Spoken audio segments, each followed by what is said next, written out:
million customers. Today po, we have over 7 million customers. And we have been providing them with water 24 hours a day at more than 7 PSI when there was water. Our system, sir, can handle up to 45 PSI at the top. We designed our system for high-pressure water because we followed international standards. Now, the land revenue water at the time we were given the concession was 63% po. Ang ibig pong sabihin nun, for every 100 liter of water that was produced, 63 liters po nasasayang sa tagas po. Can you wrap up lang? Yes, sir. No? So, in answer lang to the question of has the service improved, today po, Manila Water, as we speak, is already at single digit. Why? Because when there is a shortage, we tighten our system. We achieved a 7.4 NRW, which is second only to Singapore's 5% po. As a matter of fact, Manila Water on 3 years was awarded the most efficient water company in the world po as a recognition of the efficiencies and the services we have been allowed to do. Thank you very much, Mr. Chair, for the opportunity to respond. Follow up lang ako isang question. Yes, you want to interject? Oh, Yes. sige, can you just make it briefly lang, Yes, BG? Congratulations kung tataas nyo na yung standard niya. Pero the bottom line pa rin is nakukuhang water. And another question, okay, yung mga leaks medyo na ano nyo. Ang isang hinahanap pa rin namin, as if nung lumalaki kami, nakikita namin yung mga fire hydrants. Sino ba merong mga responsibility nito? Kasi parang nawala na yung fire hydrants eh. Pero pag pumunta ka sa ibang bansa, every corner, makakakita ka ng mga fire hydrants. Ngayon, pag ngayon, nagkasunog, hindi malaman ng bumbero kung saan pupunta para sa fire hydrants. Sino bang may responsibility? Yes, under the concession agreement, dapat they should provide hydrants in every 200 meters, if I'm not mistaken. It is there, sir. That was the reason why in our last meeting here, the head of BFP, si General, intimated to us that predicament. But nonetheless, you took good note of it and you will make remedial actions. Now, can I give time lang to Mr. Estrellado? Briefly lang kasi may nag-aantay sa amin doon sa kabila, sa Metro Subway. We have another issue to deliberate on. Just to add to everything na sinabi ni Secretary, sir, yung 300 MLD ho sa Putatan, Laguna Lake, sa original ho nung binid out ang concession, ang pangako niyan, MWAS ho ang gagawa. Kaya lang, by the time na nag-take over kami noong 2007, wala pa rin ho siya, kaya ho kami na rin lang ang kusang loob na nag-propose at ginawa yon. So hindi naman, medyo hindi ho totoo na hindi namin ginagawa yung aming responsibilidad para makapagdagdag ng water source. Kaya lang ho talaga, kailangan hong approvein ng MWSS. Even ho nung in-extend yung aming concession nung 2010 o 9, kasama ho doon na may na susuportahan namin via concession fees yung paggawa ng Laiban Dam. Pero yung last na administration ho, hindi rin niya ho tinuloy yun. So unfortunately, kung natuloy sana yon, dapat yung phase 1 ng Laiban 2016 pa lang, dapat meron ng dagdag na tubig. So yun, yun nga lang ho, kailangan talaga is coordination ho talaga at suporta ng lahat ng parties para matuloy yung mga projects. Thank you, Mr. Randy. One request. Yes, sir. Go ahead, Minority Leader. To echo yung sinabi po ni Congressman Roman, ito pong dalawang concession. Hindi ba yung Manila Water Ayala po yan. Yung pong Maynila de Lopez. Hindi po, hindi Manny Lopez. Wala na ako kami. Metro Pacific ho. Manny Lopez. Sir, matagal na ho sinuli. Matagal na. Nakuha namin 2007 no, under MVP group na ho. Kasi kung hindi po Manny Lopez yan, Lapos po yun. Anyway, ganito po, ang request ko. Sige po, go ahead. Wag yung mga mayayaman natin, wag na kayong mag-unahan dun sa Forbes na sino mga bilyonaryo. Nais na po natin na hindi kayo maging profit-oriented, kundi people-oriented. Yun lang po ang pakiusap ko. Ngayon po, sinabi po ni Congressman Lacson, bala ko pa naman bumili ng kondo sa 23rd floor. Ay, hindi na. Hindi aabot ng tubig sa second floor. Salamat po. Very, Chairman, Mr. very Chairman, well said. Yes, question one last. Question na lang nga yung akin Opo, Kasi sige sinabi ni Secretary Almendras, 2009, they proposed yung Laiban Dam. So sabi nga po sa atin ni Mr. Estrellado, if that had happened, okay na. So isa lang ang tanong ko para sa susunod. Ano nangyari between 2010 to 2016? Opo, sana pakisagot na lang ho sa susunod yan. But nonetheless, Mr. Almendras, you have mentioned earlier and you have offered this committee that you will submit all your plans from minutes of the meeting to whatever programs that you have conceptualized. Can you submit and furnish to this committee? Sir, before the end of this day, sir. Yes, sir. And now, before I do my closing remarks, I'd like to make mention of my colleague in Manila. Ito po, nakikita nyo sa television, hindi po sa si Congressman Yul Serbo Nieto po. Ayan po.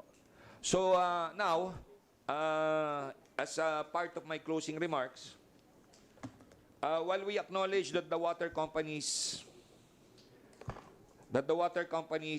have improved, baka mamaya magkadikit pisngi natin, mahirap na.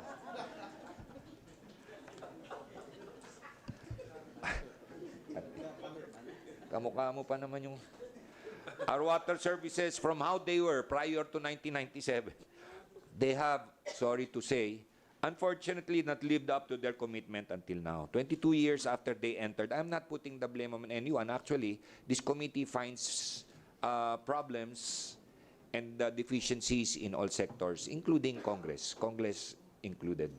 Na they have unfortunately not lived up to your commitment 22 years after they entered into the water business. Like what my colleagues are mentioning before, we acknowledge their investments, but we also see their steady income. Ito po yung financial statement ninyo from 2016, 2017, 2018, Manila Water, just for the record, had a net income of 6,186,000,000. From 2016, from 2019, 6,139,000,000. From 2018, 6,635,000,000.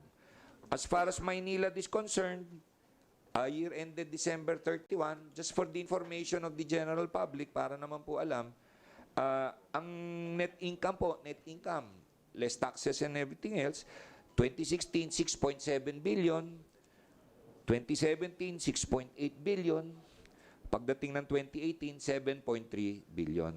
These are public documents that can be retrieved from. We are also businessmen one way or the other, and there is no problem in making money. But to make enormous amount of money while there is water crisis occurring is not a nice thing to hear. At any rate, in 2018, you had a net income of a 6% increase from its 2017 income.